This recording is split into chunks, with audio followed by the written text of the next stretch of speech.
Head over to miniaturemarket.com where they have thousands of board games at discounted prices, and you can sign up for product alerts. Hello my friends, it's the Game Boy Geek here. Today we're going to Brazil, where we're going to be taking on the role of one of the great monarchs in the past, as you'll be constructing an empire in Brazil between the 16th and 19th centuries. This is a Euro X game, which is a combination of a Euro game and a 4X game. This was one of the biggest things at Gen Con releasing. It has a sort of a pre-release by Portal Games, who's bringing it to North America. They'll have a retail release in the months coming. So I had a chance to get the game and had a chance to play it. So let's take a look. I'll show you how it's played and I'll see you on the other side.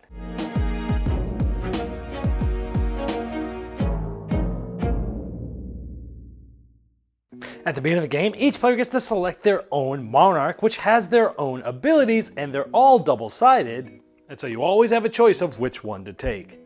Now here we have a 4-player game set up. Now there are modular maps, which means lots of these pieces are small, some of them are larger, they're double-sided, and there's many different setups for each player count. Now as you can see, each player is going to have their own capital city, and they're going to start building out adjacent from there and working their way out and pushing out, and eventually they'll start getting each other's hair.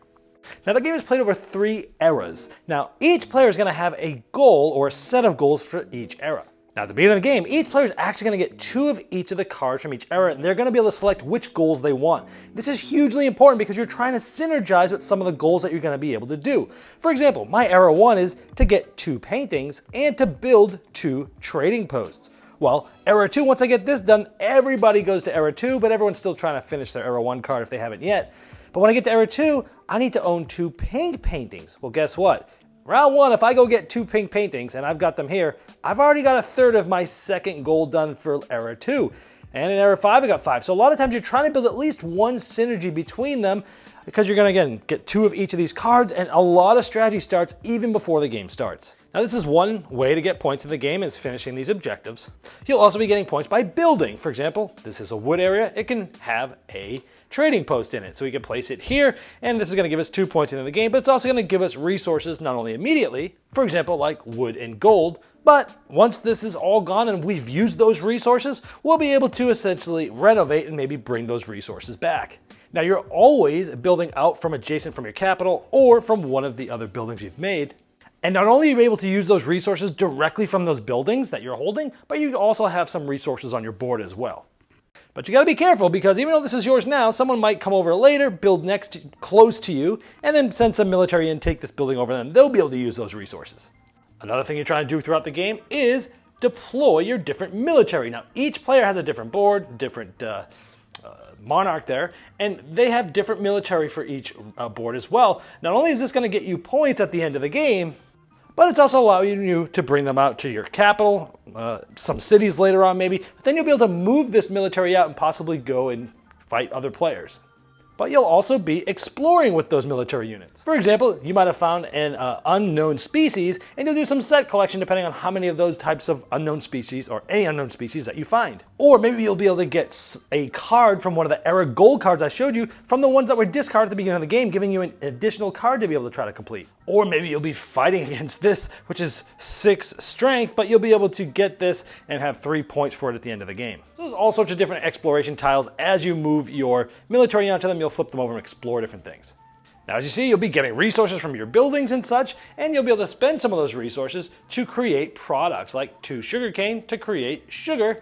And not only is this going to give you points at the end of the game, but you'll be able to upgrade actions, where sugar cube can be placed in one of the square spots, and we'll talk about actions later, but these will allow you to give you more powerful versions of certain actions. Now we talked about the goal here to get certain paintings, and even our level era 2 goal to get 2 pink paintings. We'll see 3 different colors of paintings. These ones are pink, so maybe on their turn they'll be getting paintings. Now each of these paintings typically are worth points at the end of the game, but they'll also give you different abilities. Like this one straight up gets you science, which is awesome because it could basically be any resource in the game. Or maybe the monarch we just showed you, they're allowed to move other troops along with it, because that's not typically what they'll be able to do. And so by gathering these paintings, you're collecting points and abilities throughout the game. And as someone completes a specific era card, the first time they do that, everyone goes to that next era, but everyone else that hasn't completed is still trying to complete those cards. Now here, so let's say they got 2 paintings and 2 trading posts. They're going to be able to put a palace out there. Now there's certain palaces, some of them might give you straight up points depending on what you've built, but some of them have different places you can build them. This has to be on an era 1 type tile, or this one could be on a level era 1 or 2, and different things are going to give you different bonuses. Like this will allow you to create this product or the dye product, or this one will give you a gold card. So all different things and certain palaces you'll be able to put out, which is going to essentially allow you to have more strategy of what you do and also get some good rewards as well. Now, as you advance to different eras, like the first era, you're going to be able to build a sawmill, a trading post, a cane field, or a farm. Now, these have to be built on certain things, like the sawmill and the trading post has to be built on a wood area, where the cane field and the farm has to be built on a field area. But once you get to level 2, these buildings open up and you'll be able to build those. Like, for example, right here, we have a gold foundry. That's like this. But all these tiles are sort of double-sided. This is also a plantation that you could build as well. And so you're going to get to level 2. And when you get to level 3, again, different buildings that you can create. Now, whenever you're at an era, you can create that building or anything earlier than it. But the cool thing is you can renovate. So at least this is empty. You can spend a resource, take the renovate action, and either replenish this with what it's supposed to get, or you can flip it and then replenish it. So this one gets 2 wood, for example. Now you're always able to see what you're able to flip to, like this flips to this flips to this, this flips to this. So you can always plan, and that will help you in pivoting with some of your different goals and such, and trying to get the different resources for different things that you're trying to accomplish. And once the game gets to era 2, you're now able to build cities. You can build one of these 2 cities. Each of these require a certain amount of resources, like cane and cotton there, for example. But these cities allow you to do cool things. So let's say we had moved our monarch over here. This has to go where your monarch is, like this.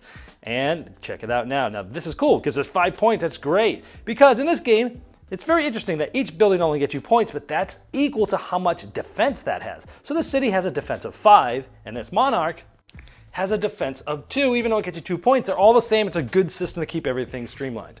Now later in the game, you're going to want to make sure you don't really leave this unprotected, because other players might come in and be able to now just take this over. So eventually what's going to happen is you might be protecting this, and other players might be able to try to come over here and take it over. But let's say later it looked like this.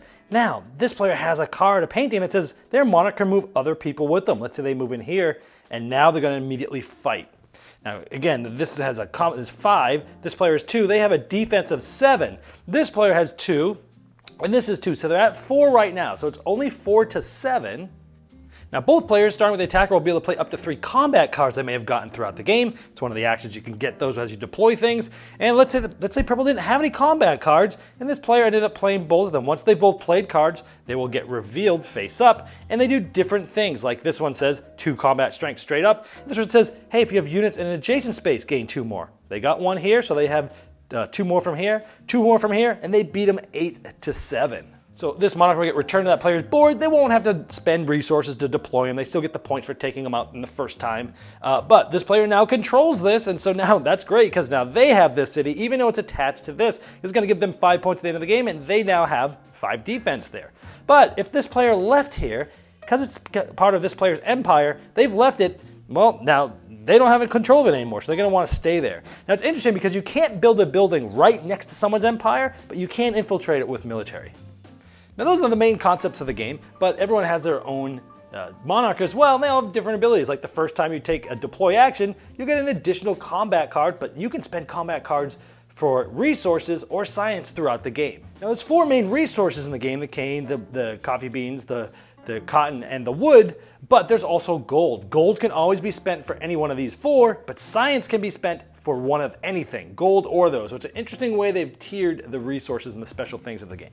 So now you know the main concepts. How do you go about doing it? Well, in the first era, everyone's going to have a little action thing, and they're going to place it and do what that action says, right? Then next turn, they're going to do it again, but they can't go in the same spot, so you have to move and do it.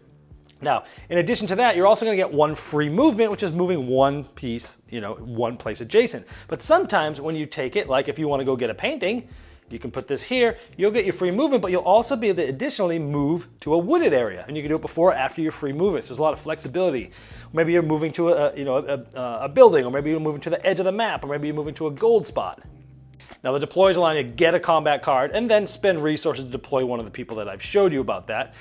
Building is building as we showed you. Renovating, we talked about putting more resources or flipping. Manufacturing, we talked about spending this and moving this over here, getting an upgraded action. So now when I take this, I don't have to spend a resource to renovate. That's great. So all these products give you upgraded actions there. You can always go to the harbor, which is going to give you a resource, and then if it's upgraded, you get one of those gold cards. Gold cards are cool because these are multi-purpose. By the way, here's where you get the combat cards, the cities, and the gold cards, because a gold card can always be used for a gold, which again is something that you need to get used for certain things, or you can use it for any resource. But they also allow you to do different things, like, hey, if you're the player with the most trading posts at the end of the game, it'll get you 3 points. Or you get to see all an opponent's cards, and it's an extra action, that's an addition, so you can spy. That would have been great to see what was in someone's hands when you're gonna go attack them. Or maybe when you can build a church as an extra action during any era, paying its cost. So it kind of gives you 2 actions in 1, for example. So in a nutshell, that's pretty much the game. You're trying to get through your goals in the 3 different eras. As soon as someone finishes all 3 objectives in the 3rd era, that ends at the end of that round, and you go to final scoring. All right, well, there you have it. Yeah, this game sold out, I think, at the end of the first day. Both this and Gutenberg sold out from them. They only brought in a couple hundred copies, I think, of both, or at least I know of Brazil.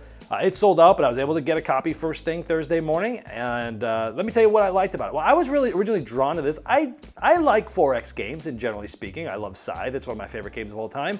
But I also love good art and theme and history and such. So that's a lot of things that brought me into this thing. The art on the paintings is one of the things that really brought me in the game. So in the game you have those paintings cards that have the abilities, they give you points, and that really drew me in. So I really like the aspect and the look of this and the feel of that, the art style here. Now, the best part of this game, and I think the part that makes it unique, is the goals. Where at the beginning of the game, you're selecting your Era 1, Era 2, Era 3 goals, and you get 2 cards of each. So at the beginning of the game, you've got a plethora of decisions to make that are going to basically shape the strategy for your entire game. On the bad side is if you make a bad decision, it's going to hurt you for the entire game. But you're trying to find these synergies. You're like, okay, I got these 2 cards of this era. You get 6 cards you're looking at. You're like, I got to pick one of each of these, and you're trying to figure out, how do I best synergize this? I mean, it even brings it back to like Ticket to Ride, for example. You get your tickets at the beginning of the thing. You're like, this route goes over here, and this one also uses like half of this route. That's pretty cool. Well, here it's like, as I showed you in the overview, like, hey, this one needs 2 paintings, this one needs 2 pink paintings. It's like, okay, well, as long as I get 2 pink paintings, I've kind of solidified both of those. You're trying to find the efficient way to do all these goals. And I like that. I think that's what sets this game aside in 4X games, is I like this aspect of that. Now, I like that some actions combine with specific movement. So you do get your free move, like, hey, I'm gonna do an action, I'm gonna move, right? But then you can plan for things, go, oh, I'm gonna take this action, but you know what? I'll use my free movement this turn to move this here, and I can wait one more turn to do this other action I really want to do. I don't really want to wait, but if I do, I'll get to get a free movement and that additional movement. And maybe I need to move on to forest to go over there, this turn to set me up for something else. So I like that you've got another thing, another layer of depth to think about here. I like the gold cards. Cards are used, you can spend them as gold, which is kind of cool because the resources, it's interesting in this game where there's 4 main resources. Gold is spent for certain things on its own, but you could spend it for any resource if you really need to, and then science can be spent for anything. I like that sort of 3-tiered approach of the different resources and things that you can get in the game. But I like those gold cards. Use them for gold, use them for abilities, maybe get points. I like that a lot. I like the points sort of equaling combat. It made it really streamlined, where it's like, hey, I take out this military unit. It gets me 2 points on my board, and guess what? I already know it has 2 strength. This building I built, 2. It's worth 2 points. It's 2 defense. You look over there, if someone's on a city, okay, they've got 5 defense from the city, stuff like that. It's really, I like that. It's really helped streamline the points, but also the combat and trying to keep everything the same. I like the combat system itself. It's pretty streamlined. It's not too complicated or convoluted. You might be getting some abilities from paintings. If not, or if you are, you'll be playing those little combat cards down and then do it. I like it. It's pretty quick.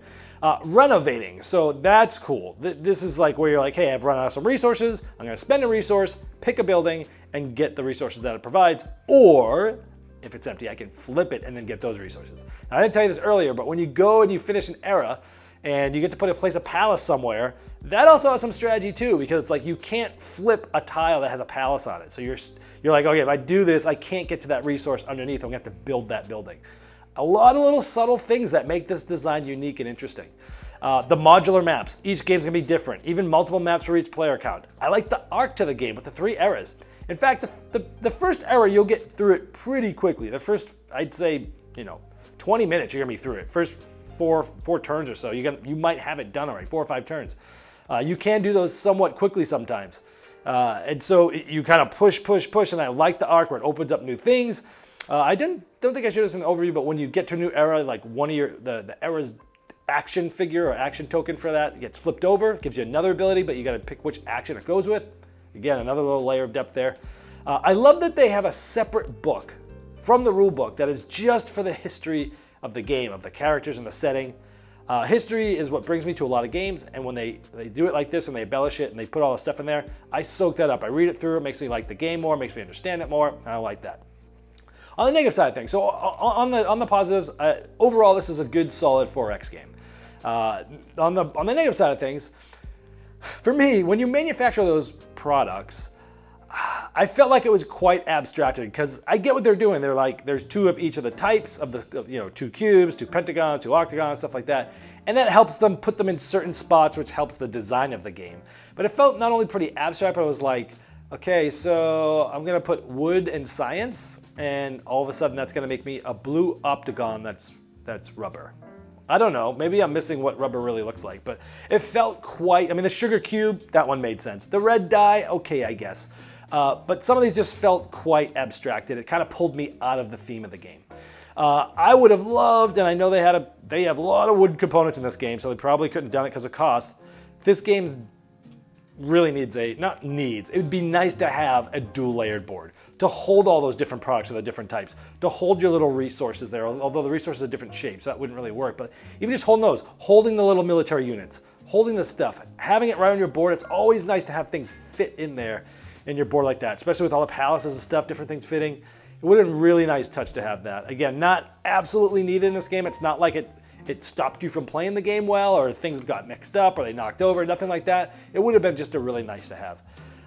This game might not be as aggressive as some might like. So if you're going into this thinking this is gonna be a 4X game, we're gonna be battling all day long, it's not this. It's a good blend of Euro in this. Like think of Scythe, where like combat's there and it happens, but it's not like the main focus of the game.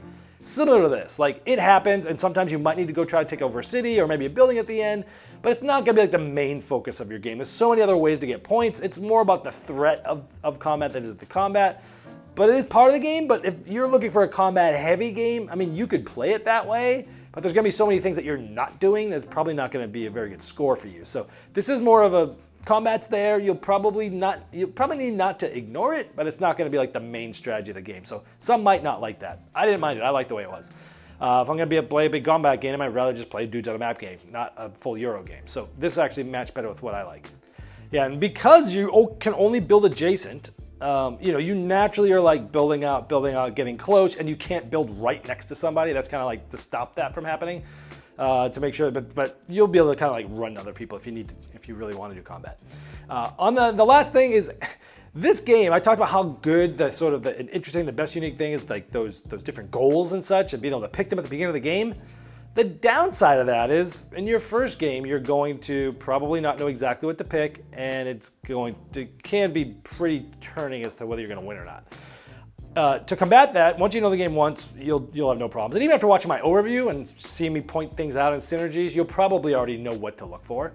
But you might not before your first game. I really love it when a game has a strategy for setup in some way like this, but they also give you, hey, if it's your first game, here's a balanced set of cards. Give one of these sets to each player. Each of you can have sort of a balanced or at least a decent experience. Go at it. After your first game, now you can draft and do these different things. They didn't have that in this game, and I love that in games. Anytime there's a big setup thing that's very important, strategically, they always should give you, here's what you do for your first game. And they didn't do that here. Again, not a big nitpick, but it might alter people's first experience with the game. But again, once you know it, it won't matter. And I didn't have too hard a time with it, but it still would have been nice. These are just little things that would have made the game better. Don't have any huge problems with the game. I think it's a great design. If you like 4X games and you don't want it to be a combat-heavy game, but you want the Euro aspect of it with a cool theme, with cool history and great art, it's going to be one to check out, and that is Bezier Imperial, Portal Games. From the Game Boy Geek, breaking down barriers, growing relationships through board games, by helping you find the next one you'll love. Game Toppers not only transforms your existing table to a high-quality gaming solution, they now offer full leg kits and dining cover solutions for the full table application. Paired with their amazing, thematic, premium stitch edge mats from noted board game artists like Vincent Dutray, collapsible cup holders, and really cool accessories, it's a complete system that upgrades every game you play. Go to GameToppersLLC.com or click the link below to late pledge for their latest Game Topper 3.5 Kickstarter campaign.